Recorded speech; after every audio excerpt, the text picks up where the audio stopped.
स्वर्गीय पिता परमेश्वर, हम तेरे उपस्थिति में एक बार और आना चाहते हैं प्रभु जी। ओ इस इतवार के दिन में परमेश्वर अपने अपने घर में बैठकर प्रभु जी विश्वासियों के साथ में ओ परमेश्वर पिता हम तेरी आराधना और तेरी बड़ाई कर पा रहे हैं। इस बड़ी सौभाग्य की बात है प्रभु जी। बहुत सारे दिन आज नहीं देख पाए, बहुत सारे जन परमेश्वर पिता ओ हालेलुया प्रभु में सो गए परमेश्वर पिता। बहुत सारे लोग अशांत होकर सो गए परमेश्वर पिता।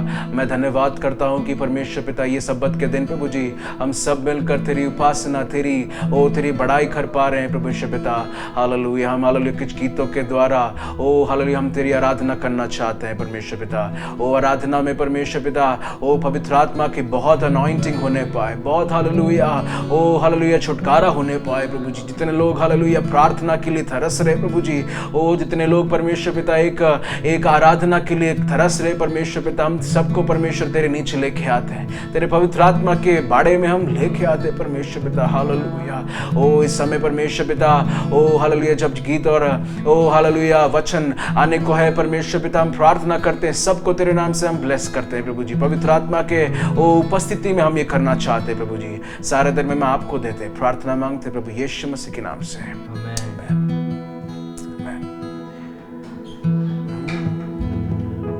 हम सब इस गीत को जानते हैं, हम मिलकर उसको गाएंगे। मन में हमारे रहने वाले पावन आत्मा, राहों पे अपनी रात दिन हमको तू चला। मन में हमारे रहने वाले पावन आत्मा, राहों पे अपनी रात दिन हमको तू चला। आत्मा प्रभु परिशुद्ध आत्मा प्रभु, आत्मा प्रभु परिशुद्ध आत्मा प्रभु। मन में हमारे रहने वाले पावन आत्मा, राहों पे अपनी रात दिन हमको तू चला। मन में हमारे रहने वाले पावन आत्मा, राहों पे अपनी रात दिन हमको तू चला। कैसे दुआ मांगू, क्या मैं दुआ मांगू, सिखला दे आत्मा प्रभु। कैसे दुआ मांगू, क्या मैं दुआ मांगू, सिखला दे आत्मा प्रभु। वचन को समझू, भेदों को देखूं, मुझे आत्मा प्रभु। वचन को समझू, भेदों को देखूं, जुक्ति दे आत्मा प्रभु। मन में हमारे रहने वाले पावन आत्मा, राहों पे अपनी रात दिन हमको तू चला। मन में हमारे रहने वाले पावन आत्मा, राहों पे अपनी रात दिन हमको तू चला। आत्मा प्रभु परिशुद्ध आत्मा प्रभु, आत्मा प्रभु परिशुद्ध आत्मा प्रभु। चिंता फिकर छोड़ू, तुझको ही निहारू, सिखला दे आत्मा प्रभु। चिंता फिकर छोड़ू, तुझको ही निहारू, सिखला दे आत्मा प्रभु। भलाई न भूलू, मन से स्तुति करूं, सिखला दे आत्मा प्रभु। भलाई न भूलू, मन से स्तुति करूं, सिखला दे आत्मा प्रभु। मन में हमारे रहने वाले पावन आत्मा, राहों पे अपनी रात दिन हमको तू चला। मन में हमारे रहने वाले पावन आत्मा, राहों पे अपनी रात दिन हमको तू चला। आत्मा प्रभु परिशुद्ध आत्मा प्रभु, आत्मा प्रभु परिशुद्ध आत्मा प्रभु। कहा मुझको जाना, क्या है मुझको कहना, सिखला दे आत्मा प्रभु। कहा मुझको जाना, क्या है मुझको कहना, सिखला दे आत्मा प्रभु। जहाँ तू न चाहे वहाँ मैं न जाऊं, आत्मा प्रभु, जहाँ तू न जाए वहाँ मैं न जाऊं, रुक मुझे आत्मा प्रभु। मन में हमारे रहने वाले पावन आत्मा, नाव में अपनी रात में हमको तू चला। मन में हमारे रहने वाले पावन आत्मा, नाव में अपनी रात में हमको तू चला। आत्मा प्रभु, आत्मा प्रभु, परिशुद्ध आत्मा प्रभु, आत्मा प्रभु, आत्मा प्रभु, परिशुद्ध आत्मा प्रभु, परिशुद्ध आत्मा प्रभु, परिशुद्ध आत्मा प्रभु।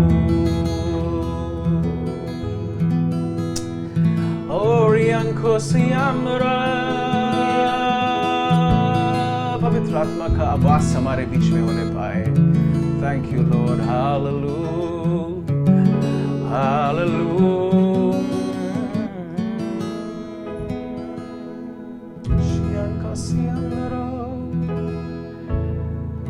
हालेलुया। बहने दे उस हवा को, छू ले हर एक दिल को, तेरा दर्शन हमें मिले। करते हैं प्रार्थना तुझसे, बहने दे उस हवा को,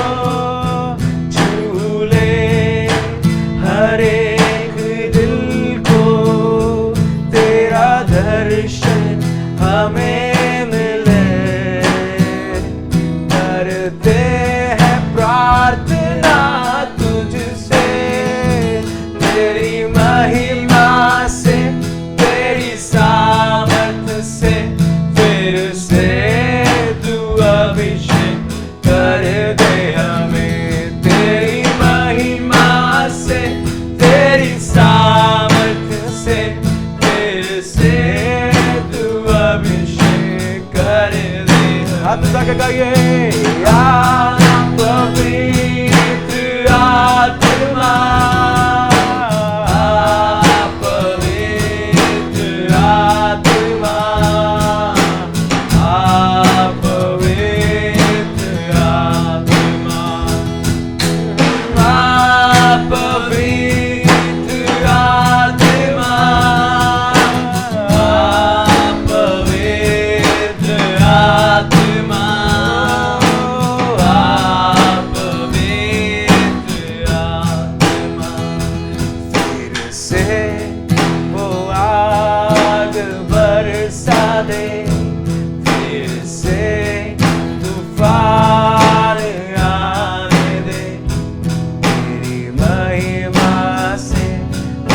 सामर्थ से, फिर से तू अभिषेक कर दे हमें।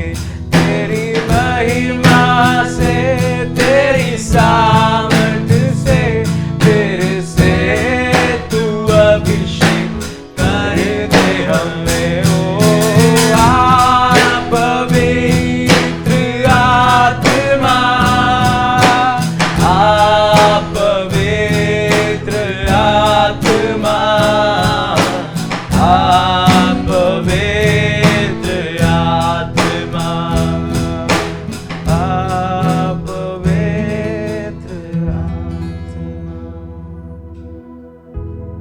परमेश्वर के नाम की स्तुति हो। आज जब हमारा देश बड़े भीषण परिस्थिति से होकर गुजर रहा है और कई लोगों ने अपने प्रियजनों को खो दिया है और कई लोग कई प्रकार की बीमारी के कारण अस्पताल में भी नहीं जा पा रहे हैं, इलाज सही नहीं मिल रहा है, बड़े परेशानी से होकर गुजर रहे हैं और कई दिनों से 50 दिन से ऊपर हो गए अपने अपने घर में एक प्रकार से कैद होकर मानसिक रूप में अशांति में जवान बच्चे बुजुर्ग जब जीवन बिता रहे हैं और यहाँ तक खाने पीने का सामान की भी किल्लत हो गया है। कई समस्याओं से होकर जब हमारे देश और हम सब जब गुजर रहे हैं, हम परमेश्वर के वचन के अंदर, पवित्र शास्त्र के अंदर एक वचन को हम पढ़ सकते हैं और इसी प्रकार भारी संकट से गुजरने वाले एक समुदाय के बारे में वहाँ पर हम देख सकते हैं। मेरे साथ अपनी अपनी बाइबल को खोलिए और हम निकाले पुराने नियम के अंदर एस्तेर की पुस्तक, एस्तेर नामक जो पुस्तक है उसका 9 अध्याय और उसकी पहली आयत इस प्रकार से पढ़ते। एस्तेर की पुस्तक 9 अध्याय और उसकी पहली आयत वहाँ इस प्रकार से लिखा है कि अदार नामक 12वें महीने के 13वें दिन को, जिस दिन राजा की आज्ञा और नियम पूरे होने को थे और यहूदियों के शत्रु उन पर प्रबल होने की आशा रखते थे, परंतु इसके विपरीत यहूदी अपने बैरियों पर प्रबल हुए। यहाँ पर हम इस प्रकार से पढ़ते हैं कि जिस दिन यहूदियों के दुश्मन उन पर प्रबल होने वाले थे, ऐसा नहीं हुआ, उसका उल्टा यहूदी लोग अपने बैरियों पर प्रबल हुए, ऐसा यहाँ पर लिखा है। ये एक बहुत लंबी चौड़ी घटना है और इतिहास के पन्नों में लिखा हुआ है और वो एक समाज के बारे में है, एक झुंड के बारे में है जो परमेश्वर पर भरोसा रखते थे।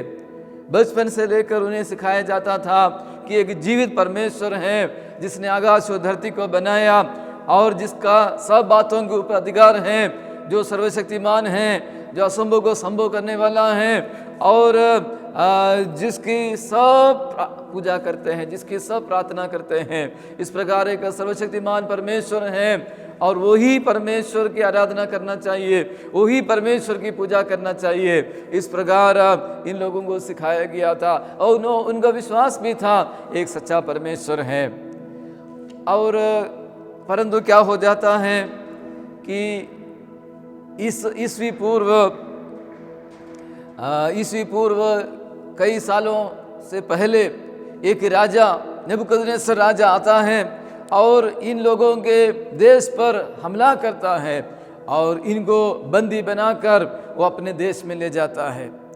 और जब वो अपने देश में ले जाता है और वहाँ पर रहते रहते उनके बहुत साल हो गए। अब वो जो राजा जो उनके ऊपर राज करता था उसका नाम है शेरश, और शेरश राजा के बारे में एस्तेर की पुस्तक पहला अध्याय और उसकी पहली आयत में लिखा है कि शेरश राजा के अधीनता में 127 प्रांत थे, 127 देश उसकी अधीनता में थे। और क्या होता है, शेरश राजा की जो पत्नी है, रानी है वस्ती, वो अनाज्ञाकारी हो जाता है तो राजा उसको अपने पद से हटा करके उसकी जगह पर एक रानी को वो तलाशने के लिए बोलता है। और उस समय विश्वासी लोगों में, यहूदियों में एक व्यक्ति था जिसका नाम है मोर्देखाई, जो हम एस्तेर की पुस्तक का उसके दूसरे अध्याय में हम देखते हैं। एस्तेर की पुस्तक दूसरे अध्याय में वो उनके बारे में लिखा है 5 आयत में कि मोर्देखाई नामक एक यहूदी था जो जीवित परमेश्वर को पुकारने वाला, जीवित परमेश्वर से प्रार्थना करने वाला, जीवित परमेश्वर का भजन करने वाला एक यहूदी मोर्देखाई था। और उनके घर में उन्होंने अपनी चचेरी बहन को भी उन्होंने पाला पोसा था, क्योंकि उस चचेरी बहन का माता पिता कोई नहीं थे और वो अनाथ थी। और ये मोर्देखाई जो है अपनी चचेरी बहन को पाल के रखा था। और जब राजा का एक घोषणा हुई कि राजा की रानी बनने के लिए जो तैयार हैं वो राजभवन में आ जाए, और अन्य लोगों के साथ मोर्देखाई ने अपनी चचेरी बहन एस्तेर को भी भेजा और वो एस्तेर राजा की जो रानी बन जाती है। और उस राजा का एक मंत्री है, उसका नाम है हागागी, हमान। वो हमान इस प्रकार राजा से एक ऑर्डर निकलवाता है कि सारे विश्वासी लोगों को ख़त्म किए जाए, सारे यहूदी लोगों को ख़त्म किए जाए। उसके लिए एक दिन भी ठहराया गया कि 12वें महीने के 13वें दिन सभी विश्वासियों को ख़त्म किया जाए करके उन्होंने एक ऑर्डर राजा से निकलवाया। और राजा के जो दूत हैं, संदेश वाहक के, उन खुली चिट्ठियों को लेकर के सब प्रांतों में सब जगह दौड़ने लगे और सबके सामने इस प्रचार करने लगे कि फलाना दिन सबका सत्यानाश किया जाएगा। 3 अध्याय और उसके 14 आयत में हम देखते हैं ये खुली हुई चिट्ठी सब जगह पहुंच गई कि सारे विश्वासी लोग खत्म हो जाएंगे। अब देखो उनके अंदर 3:15 में लिखा है, जब सुना कि उनका अंध निश्चय है, अब दुनिया में हम कुछ भी दिन के मेहमान हैं, उनके अंदर घबराहट फैल गई, सब जगह मातम मच गया, सब हाहाकार करने लगे, सब लोग निराश होने लगे क्योंकि इतना साल हमने मेहनत किया, इतना साल हम जिया, ये सब कोई काम का नहीं रहा। अभी हमारा देखो अंध का समय आ गया है। और वहाँ पर हम एक व्यक्ति के बारे में देखते हैं, वो है मोर्देखाई। 4 अध्याय 1 आयत में लिखा है, मोर्देखाई ने इस बड़े संकट में उन्होंने निर्णय लिया और उनके अंदर एक आभास हुआ कि हम सब नाश होने वाले हैं, लेकिन एक परमेश्वर है, एक सर्वशक्तिमान परमेश्वर है, राजाओं का राजा, प्रभुओं का प्रभु है। वो परमेश्वर अनादिकाल से अनंत काल तक परमेश्वर है। उसने बड़े बड़े काम किया, लाल समुद्र को उसने सुखा दिया, यरीहो की दीवार को उसने गिराया दिया। और वो महान परमेश्वर आज हमारी मदद कर सकता है, इसके अंदर विश्वास आ गया। और वो क्या करता है, वो अपने आप को नम्र करता है, अपने पापों के लिए वो माफ़ी मांगता है और अपने आप को नम्र कर कर टाट ओढ़ कर और वो अपने ऊपर राख डालकर परमेश्वर के सामने वो चला जाता है। यहाँ पर नहीं लिखा है लेकिन वो पश्चाताप करता होगा, वो पापों के लिए माफ़ी मांगता होगा, वो छाती पीटता होगा, रोता होगा, परमेश्वर को पुकारता होगा, हे प्रभु तू ही हमें बचाने वाला परमेश्वर है और तू हमारे लोग नाश हो रहे हैं, हमारे लोग खत्म हो रहे हैं और कोई बचाने वाला नहीं है। और कैसा करके वो रो रो कर परमेश्वर के पास जाता है। और इतना भी नहीं, उसने रानी को भी बोला, उसने रानी को भी 4 अध्याय में हम देखते हैं रानी को भी बोला, 4:14 में उसने एस्तेर को बोला कि तू यदि इस समय चुपचाप रहेगी तो बहुत बड़ा नुकसान होने वाला है, क्योंकि परमेश्वर के लोग हैं, यहूदी लोग, परमेश्वर कैसे भी इनको बचाएगा, लेकिन अगर तू चुपचाप रहेगा तो तू और तेरा घराना नाश हो जाएगा। ये समय वो बैठे रहने के लिए, सोते रहने के लिए नहीं है, परमेश्वर को याद दिलाने के लिए समय है। ये समय तो क्या करो, और परमेश्वर को पुकारो, एक प्रार्थना कर, राजा के पास कैसे भी पहुंचने की कोशिश करो। राजा के पास पहुंचने के लिए तुझे अनुमति नहीं है तो भी तू कोशिश करो। उन दिनों में ऐसा था, बिना बुलाए कोई राजा के पास नहीं जा सकते थे। तो एस्तेर रानी ने बोला ठीक है, मैं क्या करूंगी, मैं 3 दिन उपवास करूंगी, मैं 3 दिन उपवास करूंगी, मैं परमेश्वर के सामने उपवास करूंगी और मैं उपवास कर कर परमेश्वर की सहायता मांगकर, हालेलुया, उसके बाद मैं राजा के पास जाऊंगी। यदि मैं नाश हो गई, मैं नाश हो गई। और इस प्रकार एक निर्णय के साथ और सुसनगढ़ के तमाम विश्वासी लोग प्रार्थना और उपवास कर रहे हैं, ये विपत्ति टल जाने के लिए, ये संकटमय अंधकार दूर होने के लिए, और एक निराशा चले जाने के लिए, एक उजाला आने के लिए सब लोग प्रार्थना कर रहे हैं। और इसके बाद रानी जो है वो 3 दिन के बाद राजा के दरबार में प्रकट हो जाते हैं। तब राजा अपना राजदंड रानी की ओर बढ़ाता, यानी प्रसन्नता की मुद्रा में अपना राजदंड रानी की ओर बढ़ाता है। और राजा पूछता है, एस्तेर रानी तुझे क्या चाहिए, तेरी क्या मांग है। एस्तेर रानी शुरू में अपनी मांग को नहीं रखती है, लेकिन आखिरी में वो बोलती है, मुझे और मेरी सारी जाति को ख़त्म करने के लिए एक दुश्मन है। और ये पहले राजा को पता नहीं था, क्योंकि राजा को मालूम ही नहीं था मेरी पत्नी एक विश्वासिनी है। और राजा ने आखिरी में, बहुत बड़ी लंबी कहानी है, छोटा बोले कि राजा ने वो आखिरी में वो ऑर्डर दिया कि जो मैंने पहले जो ऑर्डर दिया था वो ऑर्डर निरस्त हो जाए, यहूदी लोग वो नाश नहीं होगा। उसने ऑर्डर निकाला और 9 अध्याय की पहली आयत में हम देखते हैं कि जिस दिन 12वां महीने के 13वां दिन यहूदी लोगों को नाश होना था, परंतु उसी दिन क्या होता है, यहूदी लोग नाश नहीं हो रहे हैं, परंतु यहूदियों के घर में जय जयकार और उल्लास है। यहूदी लोग अपने अपने वो घर में परमेश्वर की महिमा कर रहे हैं, स्तुति कर रहे हैं और जय जयकार कर रहे, उत्सव मना रहे हैं। जहाँ पर मृत्यु होना चाहिए था वहाँ पर जीवन है, जहाँ पर निराशा था वहाँ पर आनंद है, जहाँ पर दुख और मातम था वहाँ पर उल्लास और जय जयकार की ध्वनि हो रही है। और उन्होंने सबने मिलकर निर्णय लिया कि हम एक त्योहार मनाएंगे, हम सब मिलकर परमेश्वर की आराधना करेंगे। उन्होंने पुरीम जो पर्व है उसका भी वहाँ पर निर्णय करता है। हालेलुया।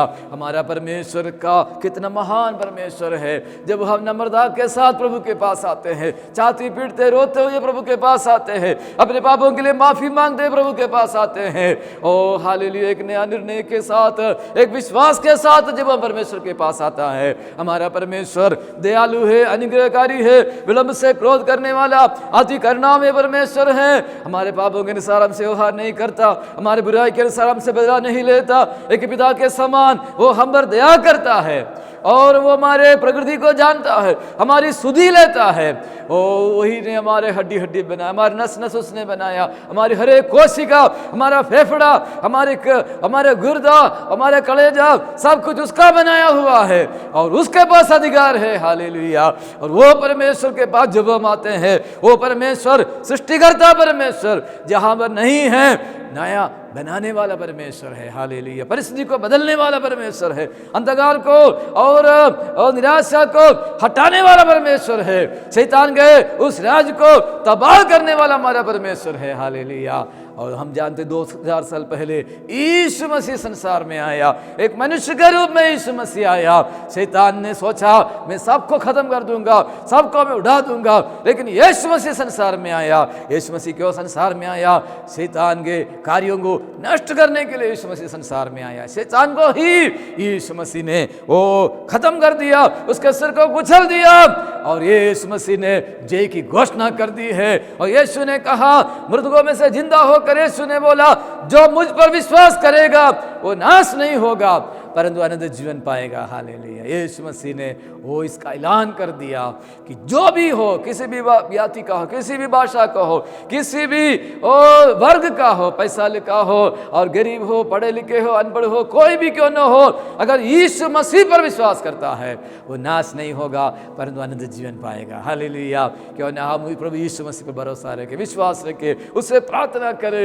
हाल इस दुख की घड़ी में बचाने वाला हमें हालेलुया छुटकारा दिया हुआ और हमें हमारे अंधकार को हटाकर बीमारियों से आजाद कर अनंत जीवन की रास्ते में मिले जाने वाले उस परमेश्वर को धन्यवाद करें। हालेलुया। नए निर्णय के साथ हम यीशु की आराधना और ज्यादा करने के लिए, यीशु मसीह की भक्ति और ज्यादा करने के लिए, यीशु मसीह की प्रशंसा और ज्यादा करने के लिए और भी आगे बढ़ने के लिए अपने आप को समर्पण करते हुए प्रार्थना करें। स्वर्गीय पिता परमेश्वर हम धन्यवाद देते हैं, जीवित वचनों के लिए धन्यवाद देते हैं।